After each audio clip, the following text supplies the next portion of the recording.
Hi guys, chicken ഇല്ലാണ്ട് ഒരു bread pocket ഷവർമ ഉണ്ടാക്കിയാലോ? അതിന് വേണ്ടിയിട്ട് കുറച്ച് ബ്രെഡ് എടുത്തിട്ടുണ്ട്. ആ ബ്രെഡിൻ്റെ 4 എഡ്ജസും കട്ട് ചെയ്ത് മാറ്റുന്നുണ്ട്. അത് കളയേണ്ട ആവശ്യമില്ല, നമുക്ക് ബ്രെഡ് ക്രംസ് ഉണ്ടാക്കാൻ വേണ്ടിയിട്ട് യൂസ് ചെയ്യാം. നന്നായിട്ട് ബ്രെഡ് ക്രംസ് പൊടിച്ചെടുത്തിട്ടുണ്ട്. ബ്രെഡ് ഡിപ്പ് ചെയ്യാൻ വേണ്ടിയിട്ടൊരു മിക്സ് തയ്യാറാക്കണം. ഞാനൊരു 3 കോഴിമുട്ട എടുത്ത് നന്നായി ഫോർക്കിട്ട് ബീറ്റ് ചെയ്തെടുക്കുന്നുണ്ട്. അതിനുശേഷം 2 ബ്രെഡ് വീതം നമുക്ക് ഇതിലേക്ക് ഡിപ്പ് ചെയ്തെടുക്കാവുന്നതാണ്. 2 ബ്രെഡ് വീതം നന്നായിട്ട് ഈ എഗ് മിക്സിലേക്ക് ഡിപ്പ് ചെയ്ത് കൊടുക്കുക. എല്ലാ ഭാഗത്തേക്കും ഈ മിക്സ് എത്തുന്നുണ്ടെന്ന് നോക്കുക. അതിനുശേഷം ബ്രെഡ് ക്രംസിലിട്ട് നന്നായിട്ട് കോട്ട് ചെയ്ത് നമുക്ക് മാറ്റി വയ്ക്കാവുന്നതാണ്.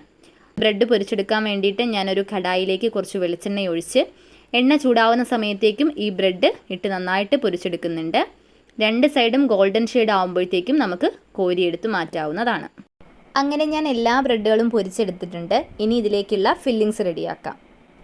ഫില്ലിങ്സിന് വേണ്ടി ഞാനിപ്പോൾ ചെറിയ കഷ്ണം ക്യാബേജ്, ഒരു ക്യാരറ്റ് ഗ്രേറ്റ് ചെയ്തെടുത്തിട്ടുണ്ട്, ഒരു പച്ചമുളക്, അതുപോലൊരു ചെറിയ സവാള കൂടി അരിഞ്ഞെടുത്തിട്ടുണ്ട്.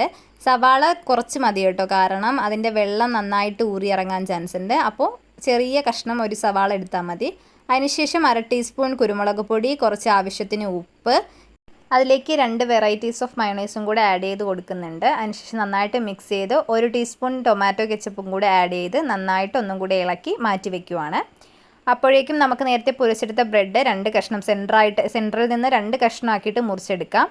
അപ്പോൾ അത് പോക്കറ്റ് പോലെ നന്നായിട്ട് ഓപ്പൺ അപ്പായി വരും. ഇല്ലാന്നുണ്ടെങ്കിൽ കൈയിട്ട് ജസ്റ്റ് ഒന്ന് പ്രസ് ചെയ്ത് കൊടുത്താൽ മതി, ഓപ്പൺ ആവും. അതിനുശേഷം ഈ ഫില്ലിങ്സ് നമുക്കതിലേക്ക് ഫില്ല് ചെയ്ത് കൊടുക്കാവുന്നതാണ്. അപ്പോൾ easy and yummy pocket shawarma ready ആയിട്ടുണ്ട്.